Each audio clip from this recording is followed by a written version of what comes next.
il y a un citoyen de façon anonyme qui nous a envoyé des chiffres et on vous les a fournis d'ailleurs, faisant l'étude d'à peu près une vingtaine de municipalités qui sont dotées d'une bibliothèque municipale dans des municipalités d'une dimension qui ressemble à celle de Montmagny.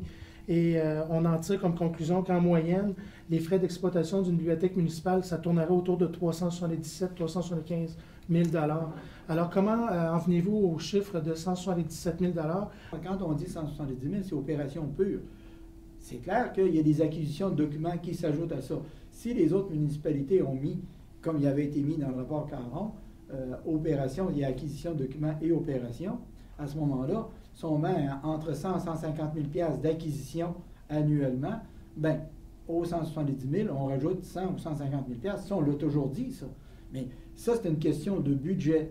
À ce moment-là, si j'ai les disponibilités, je vais en acheter plus. Si je n'ai pas de disponibilité, si on est serré dans le budget, j'en achète moins. Ce que Bernard et les gens de la municipalité ont évalué comme coût d'opération, on est à l'aise avec, et nous, c'est avec ceux-là qu'on vit.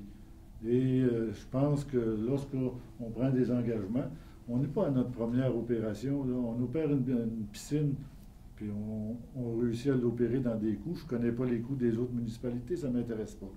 Ce qui m'intéresse, c'est de connaître comment nous, nos citoyens, ont la capacité de payer, puis est-ce que je respecte leur capacité de payer. Et moi, avec ça, je suis très à l'aise.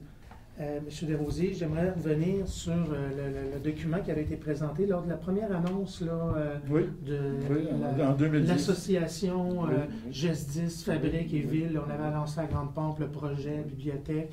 Le coût total du projet de bibliothèque et de réaménagement du parc de la mairie est évalué à 2,65 millions de $. Ce coût inclut l'achat et la transformation du presbytère, la démolition de l'ancien hôtel de ville, la construction d'un kiosque pour présenter des spectacles et l'ajout d'espaces de stationnement au centre-ville. Là, on parle de 2,65 millions à cette époque-là. Pourquoi maintenant on est rendu à un projet de 4,6 millions? Là? Pourquoi que ça a augmenté? Quand on regarde le coût de construction de la bibliothèque, c'est 3 300 quelques mille. Plus, ça n'a pas changé les coûts énormément par rapport à ce qui avait été annoncé, excepté que lorsqu'on regarde quand vous regardez à l'heure actuelle tout ce qu'on a donné comme renseignements concernant les coûts, il y a des coûts qui sont liés aux taxes, il y a des coûts qui sont liés à des réserves qui sont faits, puis le ministère de l'Agriculture en met plus qu'il en faut, des réserves, parce que souvent ils travaillent avec des OSBL, puis ils veulent s'assurer qu'il n'y ait pas de retour à 3/4 de mandat, dire on manque d'argent, on n'est pas capable de finir. Là. Donc, il y a 3/4 de million à 1 million de réserves. La réserve qui est là dans le financement, ça répond à des gens qui sont habitués à travailler dans le privé, probablement, là, quand tu parles de fonds de roulement. C'est quand tu pars une entreprise privée, il te faut un fonds de roulement. Il te faut un backing en cas où. Et là, en cas où, il est dans ce règlement-là. Donc, à l'origine, il y avait un coût estimé à tant du mètre carré. Le coût qui était là, c'était à tant du mètre carré. Et en fonctionnant avec les normes du ministère, il a fallu peaufiner nos études de besoins, la définition de ce qu'on appelle la programmation des besoins, la définition de chaque d'avance, chaque local, qu'est-ce que ça va contenir, puis comment ça va être aménagé, puis l'ascenseur, puis tout le tralala. Et on arrive à un résultat qui est le coût de construction brut, 2,8 millions plus les honoraires. C'est pour ça qu'on arrive à 3,3 millions, 3,4 millions. Bon, on a appris que la part de GES10, finalement, c'était environ 100 000 $ sur des frais qui ont été calculés d'environ 400 000 $. Pouvez-vous me préciser un petit peu parce que ce qui est écrit là-dedans, là, nous, comme municipalité, c'est justement pour répondre à M. Pétellier. Nous, tu sais, les omertas, puis les choses cachées, puis les choses en arrière, on n'en fait pas. Puis notre bibliothèque, c'était la bibliothèque de la municipalité. On ne veut pas que ça soit géré par une entreprise privée. L'entreprise privée a fait son projet, ça fait partie de son projet.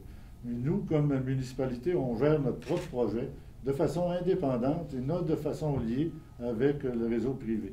C'est la raison pour laquelle, dans le temps, les gens de GES10 disaient qu'ils pouvaient nous offrir ça, mais nous, ça ne nous intéresse pas de se faire offrir ça. Nous, qui nous donnent l'enveloppe, là, pas brune, blanche, puis qu'elle donne au DG, non, qu'elle donne à l'OSBL qui sera là, pour opérer leur bibliothèque. Nous, on parle d'un projet. Le projet sur lequel on vote, c'est celui qu'on propose. Il n'y en a pas d'autres projets. Il n'y a pas d'autres projets concrets à l'heure actuelle. Il n'y a aucun autre projet concret. Ça nous a pris 3 ans à le développer. Puis, ça fait 6 ans qu'on a travaillé pour avoir une annonce d'une participation gouvernementale. Donc, si d'autres veulent reprendre d'autres projets, après en avoir perdu un, ça va prendre quelques temps avant de se rasseoir avec le ministère de la Culture qui nous prenne au sérieux. Donc, avant qu'ils nous prennent au sérieux, on vient d'étirer le délai sensiblement. Sensiblement pour les prochains 20 ans. Ça fait que je dis aux citoyens, c'est une décision historique qu'on prend aujourd'hui.